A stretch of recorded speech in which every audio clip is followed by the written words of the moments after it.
So this is a little bit further in the book, but it kind of highlights one of the biggest things that this book brings to the table, which is customizing the appearance of something. So like the example in the book is about customizing spells, and you see that this farmer is firing magic missiles that are shaped like chickens. So the idea is that, you know, one of the things I love about custom Lineage is that they are very like open, that you can determine your own appearance. You know, you don't have to go by what the book says. If you want cat eyes, you get cat eyes, because you get to determine this stuff, you know. And then you also get to come up with the story justification to why. You don't have to stick to the book, although just know, work with your DM so you don't invalidate their world building. I think where a lot of people are getting kind of with Tasha's is because in a way, and it can do this, I'm not saying it's an invalid fear, where because there's so much freedom that's allotted to players, now players can come to the table with weird stuff. And you're just like, you know, I'm trying to run like a low fantasy Witcher style game where it's like dark fantasy, and you're showing up with a Warforged that can shoot laser beams out of its chest. Like, it doesn't fit the world, you know? So, and that comes back to the expectations part.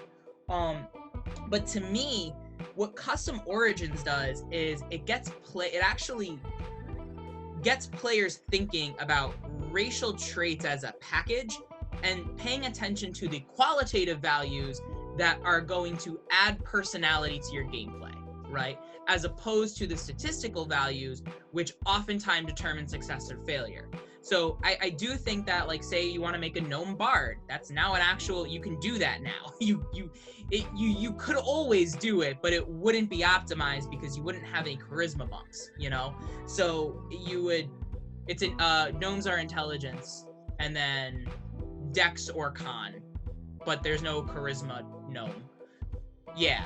So now you're looking at the race in terms of, it's why, gnome bard, half elf bard was always like I always thought was the optimized combo. But like now gnome bard, you're looking at it in terms of, well, what does gnome give me? Like dark vision, it gives me speak with small beasts or whatever. You're looking, you know, half orc, you're looking at the savage attacks, and you're looking at the relentless endurance. So you're looking more at like the qualities of it, because the statistics, are you checking on gnome? Yeah, no, it's intelligence, man. but yeah, so with what this does is open up the possibilities, so that, you know, if you want to play like a tiefling cleric, you don't have to find a random legacy thing. Did you think they were charisma? Oh, okay. I don't know.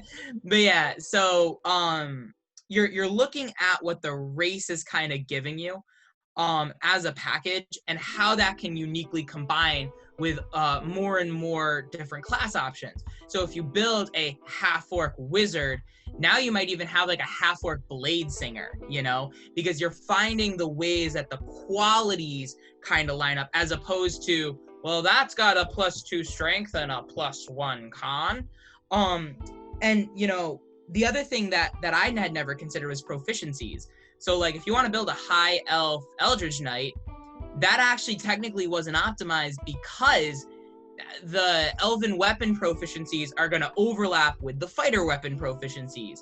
So now if you build a high elf fighter with these rules, in those 4 weapon proficiencies now become 4 tool proficiencies, which is much more useful, and now can have that much more depth for your character, you know? So now, like, maybe they have like a medicine kit proficiency or an herbalism kit proficiency, you know?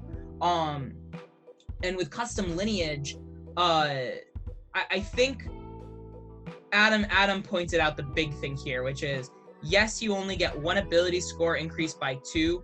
You can get your second ability score improvement by the feat if you want it, or it's another lever and switch to tinker with, to be like, well, maybe I don't need raw statistics. Maybe I need Polar Master to start with, and I just invest everything in strength. It lets you tell the story that you want to tell much more precisely. And even with changing your subclass, like, to me, I would let my players change their subclass a little more on the fly. Because, for example, like Rogue, you get your 3rd level features, and then you don't get another feature till 9th level.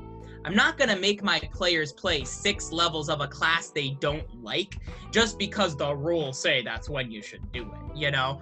And ultimately, what does it even mean to have a certain subclass? Like, if we're looking at the Battle Master Champion thing, how is that flavor, you know? Yes, the mechanics are very different, but do the stories have to be that different? If you have a champion, it just means you're getting a 19 or 20 on a crit. So, so it means you hit hard, you know? Battle Master, I can knock them down because I hit hard. Is that such a different story that it would break the game by allowing a player to rebuild their character, you know? Now, there are some other, like, more story-intensive subclasses this might come up for. So, let's say you switch from being, like, a Celestial Warlock to a Great Old One, you know? And at the same time, is their ability set so different that when they use the previous features, like, that can't be explained by, like, they just don't use that power anymore. How many times has that happened in a TV show we watch where somebody unlocks a new power as they go? Or, you know, wow, why isn't Optimus Prime using that sword arm again throughout the whole movie? That seemed pretty useful when he used it the first time. What? Megatron's right there. He could just go bam right through the chest. Like, it's like, and it's like, why? And, you know, sometimes that happens in stories. We just forget what abilities we have. So, I really do think that this is overall a positive thing. And, I do think that you should check in with your DM just so that we can all stay on the same page with what we have planned. And I don't think it breaks your story or breaks narrative continuity or anything by changing your subclass. There are always going to be instances where people are not buying into your world. And there are going to be instances where we have players that are not skilled in bringing a character that is aligned up with your table to the table, or like they're immature in the way that they make their characters. So this is weird stuff with an allowance and a limit. There's a limit to these things that we can do, and there's a mechanical limit. There might be a flavor expansion, and we open a lot more doors this way, but there's a big difference between coming to the table with your custom lineage person with a feat that has cat eyes and dark vision but looks human, and then coming to the table saying, I am part god and I have already wrestled the dragon lord to the ground and I fly in on a meteor because I'm awesome. And by the way, I'm immune to all damage because I took this random homebrew thing that was from the internet and you can't kill me because I resurrect automatically like Doctor Who.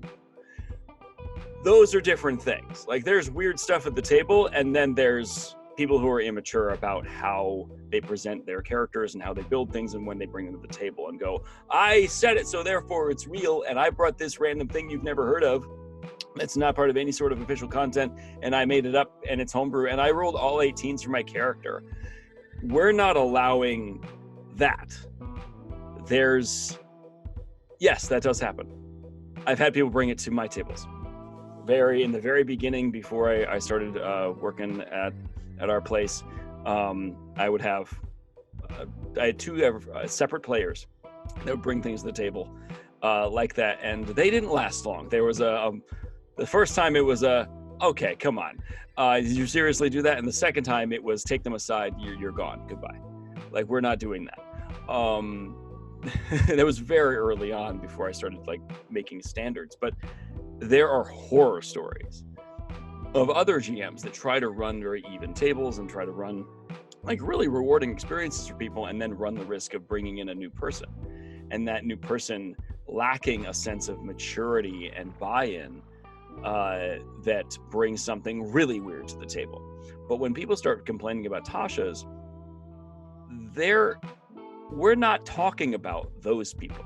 Like, we're not talking about bringing, I am an ex-angel and I have all these extra powers that make me stronger than God at level 1 because I want to be. Like, that's not what we're doing. There are allowances for customization And there are very concrete elements here. So when people say it gives you allowance to bring weird stuff, we're not talking about the extreme weird, like the extremely out of the game breaking allowances. We're talking about,